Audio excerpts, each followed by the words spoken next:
दोस्तों, जीवन एक यात्रा है और ये कभी सीधी रेखा में नहीं होती।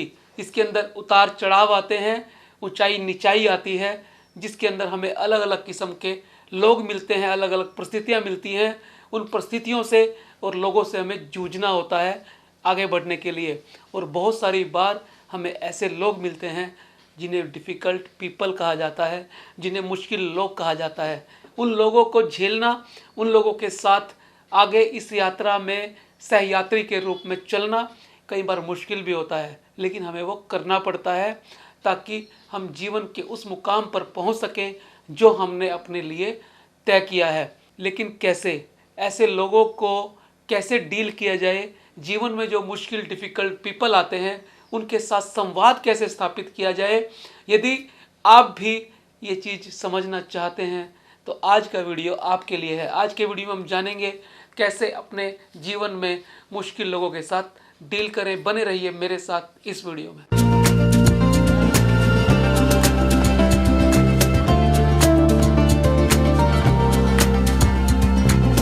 दोस्तों, आपने शाही नामक एक जीव का नाम सुना होगा जो चूहे की तरह से होता है और उसके शरीर पर कांटे की तरह से पंख होते हैं जिन्हें क्विल्स कहा जाता है। दोस्तों, इस जीन का इंग्लिश में नाम है पोर्क्यूपाइन।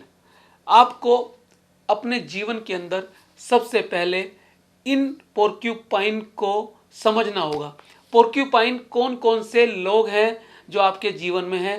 पोर्क्यूपाइन लोग यानी डिफ़िकल्ट पीपल, ये वो लोग होते हैं जिनके स्क्विल्स होते हैं, जिनके कांटेदार झाड़ियों की तरह से पंख होते हैं। दोस्तों, आपको ऐसे लोगों के ट्रेट्स को, बिहेवियर को समझना होगा, क्योंकि ये स्किल्स जो होते हैं, जो ये ट्रेट्स होते हैं या जो ऐसे लोगों के करैक्टर्स होते हैं, ये इनका प्रोटेक्टिव मैकेनिज्म होता है, जिसकी वजह से ये अपनी फ्रस्ट्रेशन को छुपाने का काम करते हैं, जिसकी वजह से ये समाज में और प्रोफेशन में बने रहने के लिए वो सारे काम करते हैं जिसके लिए डिफ़िकल्ट जाने जाते हैं।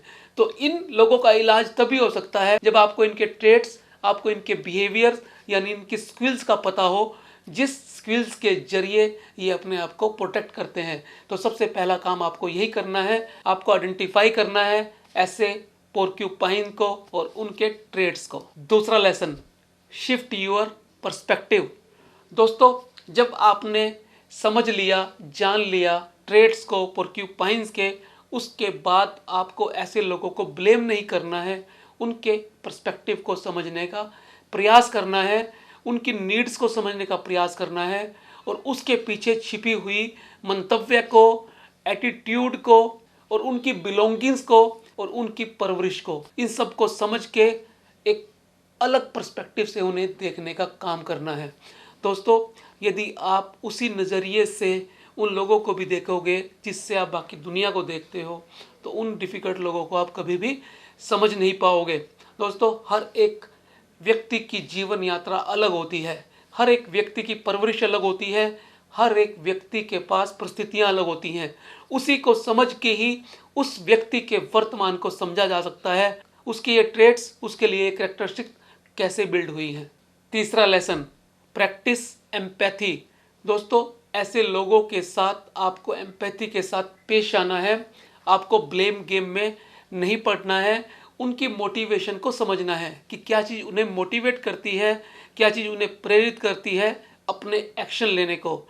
यही समझकर आप उनके साथ बेहतर डील कर पाएंगे। चौथा lesson, challenge your own reactivity. दोस्तों, अक्सर हम दूसरे के गलत बोलने से रिएक्टिव हो जाते हैं।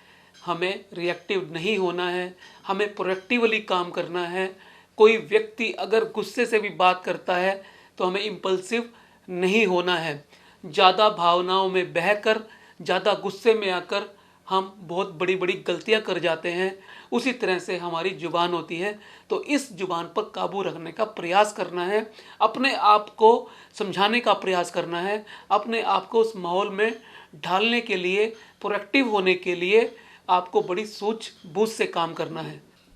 पांचवा lesson, let go of expectations. दोस्तों, हमें कभी किसी व्यक्ति को सुधारने का या बदलने का प्रयास नहीं करना है। कोशिश करनी है जैसे वो हैं वैसे ही हम उन्हें एक्सेप्ट करें। दोस्तों, इस दुनिया के अंदर ईश्वर ने, नेचर ने हर व्यक्ति अलग बनाया है, उसके सोचने का ढंग अलग है, उसके बात करने का ढंग अलग है, उसकी परवरिश अलग है, उसकी भावनाएं अलग हैं। तो दोस्तों, जब हम उस व्यक्ति का पर्सपेक्टिव समझते हैं और उसे वैसा ही एक्सेप्ट करते हैं जैसा वो है, तो चीज़ें हमारे फेवर में होनी शुरू हो जाती हैं। छठा lesson, find humour in the communication.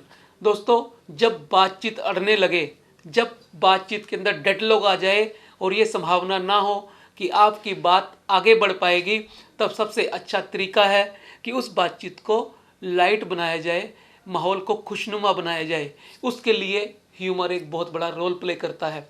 यदि आप किसी भी तरह से अपनी बातचीत में हास्य का पुट ला सकें तो डिफ़िकल्ट लोग भी सहज हो जाते हैं। तो दोस्तों, हमेशा याद रखिए कि जब आप मुश्किल स्थिति में पड़े तब हास्य को उसके अंदर डालने का प्रयत्न करें। सातवां लेसन, प्रायोरिटाइज सेल्फ केयर। दोस्तों, अक्सर मुश्किल लोग, पोर्क्यूपाइन, आपकी बहुत सारी एनर्जी को ड्रेन कर देते हैं, आपकी ऊर्जा को ख़त्म कर देते हैं। और जब आपकी ऊर्जा ख़त्म हो जाती है तो आप निस्तेज हो जाते हैं, आपका काम करने का मन नहीं करता, आप डिप्रेसिव महसूस करते हैं। ऐसी स्थिति के अंदर आपको अपनी केयर करनी है, अपनी हेल्थ पे ध्यान देना है, एक्सरसाइज भी करनी है, माइंड को रिलैक्स करने के लिए मेडिटेशन भी करना है, अच्छा खाना भी है और रिलैक्स भी करना है, आराम भी करना है। आठवां लेसन, सीक सपोर्ट। दोस्तों, यदि आपको किसी समय ऐसा लगे कि अब स्थिति आपके बस में नहीं है, तब आपको अपने दोस्तों की, मित्रों की, परिवार के लोगों की, इवन थेरेपिस्ट की भी सलाह ले लेनी है। उसमें कोई संकोच नहीं करना, क्योंकि बहुत सारी बार आपके सामने ऐसी स्थितियां आएंगी जब आपको लगने लगेगा कि अब मैं इस व्यक्ति को या इन परिस्थितियों को अपने पक्ष में नहीं कर सकता और इनके साथ रहने से मेरे को बहुत ज़्यादा नुकसान होने वाले हैं। ये वो स्थिति है जब आपको इन लोगों की मदद लेनी है। Nova lesson, remember you are not alone. दोस्तों, इस दुनिया की भीड़ में आप ही अकेले नहीं हैं जिन्हें ऐसे मुश्किल लोगों से और ऐसी मुश्किल परिस्थितियों से सामना करना पड़े। अक्सर हर व्यक्ति के जीवन में ऐसी परिस्थितियां भी आती हैं और ऐसे लोग भी आते हैं जिनका सामना करना आसान नहीं होता। तो जब आप इस तरह के भाव अपने मन में रखेंगे तो आपको ताकत मिलेगी और आप अपने आप को अकेला नहीं महसूस करेंगे। 10वां और अंतिम lesson, focus on your growth. दोस्तों, सबसे इम्पोर्टेंट आपकी अपनी प्रगति ही है। आप आज कहाँ हैं, कल कहाँ थे और आने वाले कल में कहाँ होंगे। किसी भी व्यक्ति को मौका ना दो कि वो आपकी इस प्रगति में बाधा बन सके, चाहे वो कोई भी हो। दोस्तों, यदि ऐसे व्यक्ति आपके सामने आते हैं और आपके प्रगति पथ में बाधा बनते हैं, किसी भी तरीके से उन व्यक्तियों से दूर रहें या उनको मैनेज करना सीखें। और धीरे धीरे करके जब आप ऊपर बताई गई बातों पर गौर करेंगे, उन पर ध्यान देंगे, तो आप चीज़ों को अपने पक्ष में करने का हुनर सीख जाएंगे। तो दोस्तों, मैं उम्मीद करता हूँ ये शानदार किताब आपके जीवन में कुछ वैल्यू एडिशन करेगी। यदि आपको लगता है ऐसे और भी लोग हैं जिनको ये बातें लाभ दे सकती हैं, तो इसे शेयर करना ना भूलें। इस तरह के वीडियो देखने के लिए चैनल को सब्सक्राइब कर लें नोटिफिकेशन बेल के साथ, ताकि कोई भी वीडियो आपसे मिस ना हो। मिलते हैं अगले वीडियो में फिर एक नए विषय के साथ। तब तक के लिए नमस्कार।